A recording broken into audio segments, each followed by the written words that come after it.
The British Foreign Office says it has information that the Kremlin is planning to install a pro-Russian leader in Ukraine. Joining us live now is political analyst and professor at Curtin University, Joe Siracusa. Others may refer to this, Joe, good morning to you, as a puppet. What do you think? Good morning, Pete. Well, installing a puppet government is really yesterday's news. I mean, the Red Army didn't go anywhere after the Cold War, after 1945, without installing their own governments along the way. That's pretty normal. And actually, for the British to reveal this kind of intelligence, if it were serious intelligence, it'd be a big mistake anyway. But look, Pete, there's no doubt in my mind that Russia is going to war, and the only thing that remains now is the timing and scale. The people who know these things in Washington suggest that the Russians will there'll be an air offensive in Ukraine, followed or accompanied by cyber warfare to turn off the lights, and then there's going to be a ground offensive, probably leading to a pincer movement around Kiev, and the Russians are going to pound the hell out of the place. It's quite clear NATO is not going to go to war without America, and America's not going to war. Now, look, the timing here is very interesting. There are some mysteries about Vladimir Putin, but this isn't one of them. In 2008, he attacked Georgia during the Beijing Summer Games. And in 2014, he attacked Crimea during the Sochi Winter Games. So here we got, in a couple of weeks, we've got the games, the Winter Games coming up in Beijing. So that's probably when he will strike. And it's quite clear no one's coming to the aid of Ukraine. I mean, Russia has accused the US of fueling tensions over Ukraine. It follows America's decision to put 8,500 troops on alert to deploy to Eastern Europe in the event of Russia attacking. A Kremlin spokesperson says the move does not affect negotiations with the US on Moscow's security demands. Washington has already dismissed some of those demands as non-starters.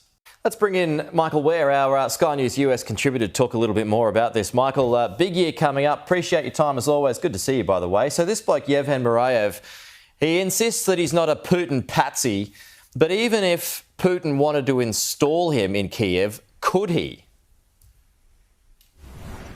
Well, it'd be a pretty tortured process. And look, this politician has long been very identified with being aligned with Russian interests. Look, let's not forget, there is a sizable proportion of the Ukrainian population who earnestly identify themselves as Russian.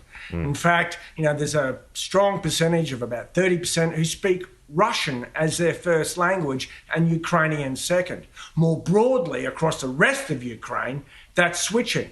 People who used to speak Russian are now speaking more Ukrainian. So look, that's in that corridor too, Michael, isn't it? That corridor individual in the Donbass region. There's a corridor, there's just a whole lot of open land. I've spent a lot of time in there, in between Ukraine and Russia. That's where those pro-Russian people are, right? Yeah, well, like you, I crossed the front line there and joined pro-Russian paramilitaries in that rebel-held territory of Donbass. I was on the front line with the Russians. And I can tell you this, there in eastern Ukraine, without a single shadow of a doubt, they believe to the core of their being that they are Russian. Yeah. And the Russians see them that way as well. The UK's Met Police have launched an investigation into parties held at the Prime Minister's residence during lockdown. The Commissioner, Cressida Dick, says they're looking into potential breaches at several other events at Downing Street and Whitehall. I can confirm that the Met is now investigating a number of events that took place at Downing Street and Whitehall in the last 2 years in relation to potential breaches of COVID-19 regulations. The investigation commenced after information was provided to police through a separate probe being conducted by the Cabinet Office. Sue Gray is expected to hand down a report into the parties at Number 10 this week, but it may be delayed until after the police investigation. Music legend Elton John has tested positive to COVID, postponing several concerts in the American state of Texas. The Dallas venue announced the news to the public, cancelling 2 shows of the Farewell Yellow Brick Road tour. The singer is experiencing mild symptoms and is fully vaccinated and boosted. Attendees are told the rescheduled dates will be announced soon. Elton John recently returned to performing after nearly 2-year hiatus due to the pandemic. I ended up catching that show on the last tour. It's fantastic.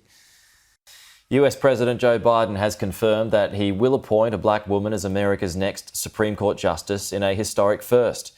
The president says he'll study and evaluate the choices over the next few weeks and will announce a final decision for a nominee by February.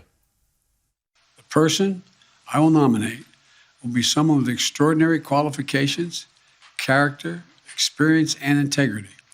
And that person will be the first black woman ever nominated to the United States Supreme Court. It's long overdue in my view.